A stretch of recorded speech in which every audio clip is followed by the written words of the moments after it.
अस्सलाम वालेकुम। तो आज हम बात करें, एक बड़ा अहम पॉइंट है जिसको आज मैं डिस्कस करूंगा रिगार्डिंग कमर्शियल प्रॉपर्टीज। वो लोग जो कमर्शियल प्रॉपर्टीज खरीदते हैं किसी भी जगह इस्लामाबाद में या हमारी सोसाइटीज में, या वो कमर्शियल यूनिट्स खरीदते हैं कोई यानी कि कमर्शियल बिल्डिंग में वो कोई अपार्टमेंट्स खरीदते हैं या कमर्शियल शॉप्स खरीदते हैं किसी भी क्लास 3 कमर्शियल में, किसी भी मरकज में, ये उनके लिए बड़ा एक इंपॉर्टेंट पॉइंट है। क्योंकि अगले दिन एक क्लाइंट की से मेरी बात हो रही थी, एक ओवरसीज क्लाइंट था, तो वो कह रहा था वो CDA में कोई प्रॉपर्टी लेना चाह रहा है, कमर्शियल प्रॉपर्टी। तो मैंने उसे थोड़ा सा गाइड किया कि वो बजाय CDA में उसकी प्राइस भी बहुत ज़्यादा होगी और वो फ्री होल्ड प्रॉपर्टी नहीं होगी, तो उसको चाहिए कि वो फैसल टाउन के किसी भी प्रोजेक्ट में फैसल टाउन में ले ले, फैसल हिल्स में ले ले। तो जब मैंने कहा कि वो फ्री होल्ड नहीं होगी, तो वो उस पर बढ़ा रहा हूँ कि ये फ्री होल्ड का ज़रा थोड़ा सा आप मुझे गाइड करेंगे ये क्या चीज़ है। तो ये मैंने कहा कि ये चूँकि बहुत सारे लोगों को नहीं पता होता जो कमर्शियल प्रॉपर्टीज लेते हैं, तो इस पर मैंने कहा कि थोड़ा सा मैं सबको गाइड कर दूँ, या जो मेरा नॉलेज है उसके मुताबिक मैं बता दूँ कि जो फ्री होल्ड जितने भी CDA के कमर्शियल प्लाट्स हैं वो लीज पर है, वो फ्री होल्ड नहीं है। सिर्फ रेजिडेंशियल प्लाट जो CDA के हैं वो फ्री होल्ड है, यानी फॉर एवर आपकी मलकियत है। बाकी जो कमर्शियल जितने भी हैं, किसी भी मरकज F10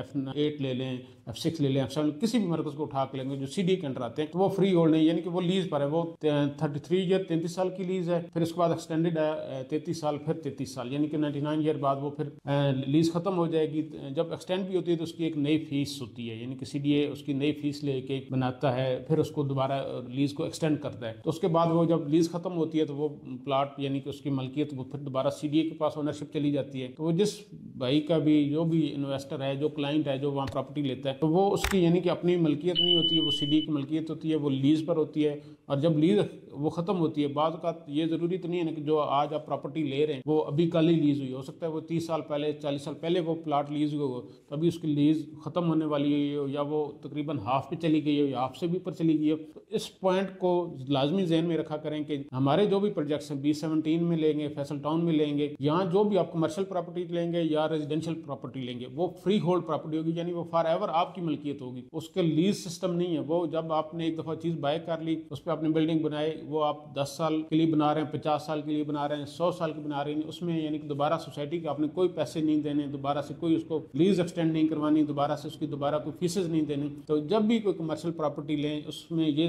पॉइंट आप जरूर जहन में रखें कि ये फ्री होल्ड प्रॉपर्टी है या नहीं है। CDA में ले रहे हैं तो आपको पता है कि वो कमर्शियल प्रॉपर्टी जो होगी वो फ्री होल्ड नहीं होगी, डेफिनेटली नहीं होगी। रेजिडेंशियल जितने भी CDA में है वो प्रॉपर्टीज वो जो है फ्री होल्ड है, यानी वो फॉर एवर आपकी मलकियत है। तो इस हवाले से एक चीज़ क्वेरी मेरे जहन में यानी कि मेरे सामने आई, तो मैंने सोचा कि बाकी दोस्तों के साथ इसकी डिटेल मैं शेयर करूँ। Thank you. अल्लाह हाफिज़।